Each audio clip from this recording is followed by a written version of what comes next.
Friends, welcome to విద్యా kitchen dairy. Friends, ఇవాల్టి వీడియోలో ఆరోగ్యానికి ఎంతో మేలు చేసి మునగాకుతో పచ్చడిని చేస్తున్నానండి. వేడివేడి అన్నంలో ఈ పచ్చడిని వేసుకుని తింటే చాలా కమ్మగా, చాలా టేస్టీగా ఉంటుంది. అంతేకాదు సూపర్ హెల్దీ కూడా.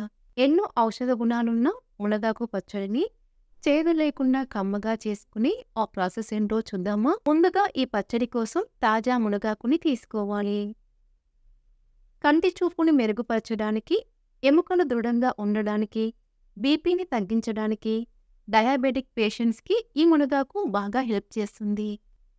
ఇలా చెప్పుకుంటూ పోతే మునగాకులో ఎన్నో ఔషధ గుణాలున్నాయి. ఇలా తీసుకున్న మునగాకులో కాడలన్నీ తీసివేసి ఆకును సపరేట్ చేసి తీసుకోవాలి.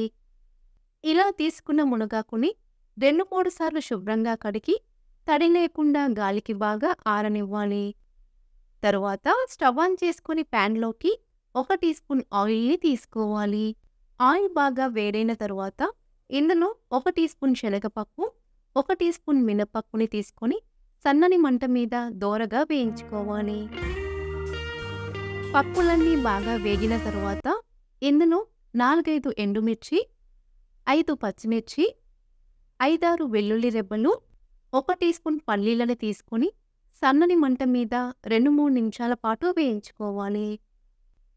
ఇలా 2 నిమిషాల పాటు వేయించుకున్న తరువాత ఇందులోకి పొడవుగా కట్ చేసుకున్న ఒక మీడియం సైజ్ ఉల్లిపాయ, 2 టీ స్పూన్ల చింతపండుని తీసుకొని సన్నని మంట మీద ఉల్లిపాయలోని పచ్చివాసన పోయే వరకు వేయించుకోవాలి.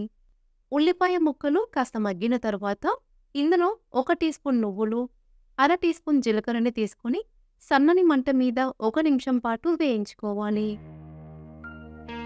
1 నిమిషం తర్వాత ఇందులో తడి లేకుండా ఆరబెట్టుకున్న 1 కప్పు మునగాకు, 3 రెబ్బల కరివేపాకుని తీసుకొని మునగాకులోని పచ్చివాసన పోయే వరకు ఇలా కలుపుకుంటూ వేయించుకోవాలి.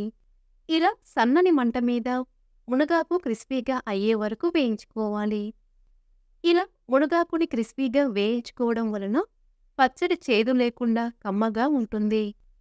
ఇలా క్రిస్పీగా వేయించుకున్న తరువాత ఇందులోకి 1/2 కప్పు పచ్చి కొబ్బరి తురుము, 1/2 కప్పు కొత్తిమీరని కాడలతో సహా తీసుకొని కొబ్బరిలోని పచ్చివాసన పోయే వరకు వేయించుకోవాలి. సన్నని మంట మీద ఇలా 2-3 నిమిషాల పాటు వేయించుకున్న తరువాత స్టవ్ ఆఫ్ చేసుకోవాలి. స్టవ్ ఆఫ్ చేసుకుని ఈ మిశ్రమాన్ని పూర్తిగా చల్లారనివ్వాలి. పూర్తిగా చల్లారిన తరువాత ఈ మిశ్రమాన్ని మిక్సీ జార్లోకి తీసుకోవాలి.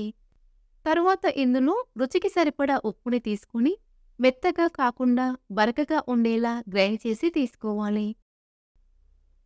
పచ్చడిని ఇలా కోర్సుగా గ్రైండ్ చేసి తీసుకుంటే తినేటప్పుడు చాలా టేస్టీగా ఉంటుంది. ఈ మునగాకు పచ్చడిని ఇలాగే అన్నంలో వేసుకొని తిన్నా చాలా టేస్టీగా ఉంటుంది. కాకపోతే పచ్చడి ఇంకాస్త రుచిగా ఉండడం కోసం ఇందులోకి మనం తాలింపుని చేసుకుందాం. తాలింపు కోసం స్టవ్ ఆన్ చేసుకుని ప్యాన్లోకి 1 టీ స్పూన్ ఆయిల్ని తీసుకోవాలి. ఆయిల్ బాగా వేడైన తరువాత 1/2 టీ స్పూన్ ఆవాలు, 1/2 టీ స్పూన్ జీలకర్ర, 1/2 టీ స్పూన్ శనగపప్పు, 1/2 టీ స్పూన్ మినపప్పుని తీసుకొని సన్నని మంట మీద దోరగా వేయించుకోవాలి. ఇవి కాస్త ఫ్రై అయిన తరువాత ఇందులో 2 టీ స్పూన్ల కరివేపాకుని తీసుకొని బాగా వేయించుకోవాలి. ఇప్పుడు స్టవ్ ఆఫ్ చేసుకుని ఇందులోకి 1/2 టీ స్పూన్ పసుపు, చిటికెడంత ఇంగువని తీసుకొని బాగా కలుపుకోవాలి. ఇలా చేసుకున్న తాలింపుని పచ్చడి పైన వేసుకుంటే ఎంతో టేస్టీగా ఉండే మునగాకు పచ్చడి రెడీ. ఎన్నో పోషక విలువలు కలిగిన మునగాకుతో ఇలా పచ్చడిని చేసుకుని తింటే హెల్త్కి చాలా మంచిది. ఇలా చేసుకున్న మునగాకు పచ్చడిని వేడివేడి అన్నంలో వేసుకుని తింటే చాలా టేస్టీగా ఉంటుంది. అన్నంలోకి కాదు, బ్రేక్ఫాస్ట్లోకి కూడా ఈ పచ్చడి చాలా టేస్టీగా ఉంటుంది. సో ఫ్రెండ్స్, ఈ రెసిపీ మీకు నచ్చితే లైక్ చేయండి, మీ ఫ్రెండ్స్కి షేర్ చేయండి.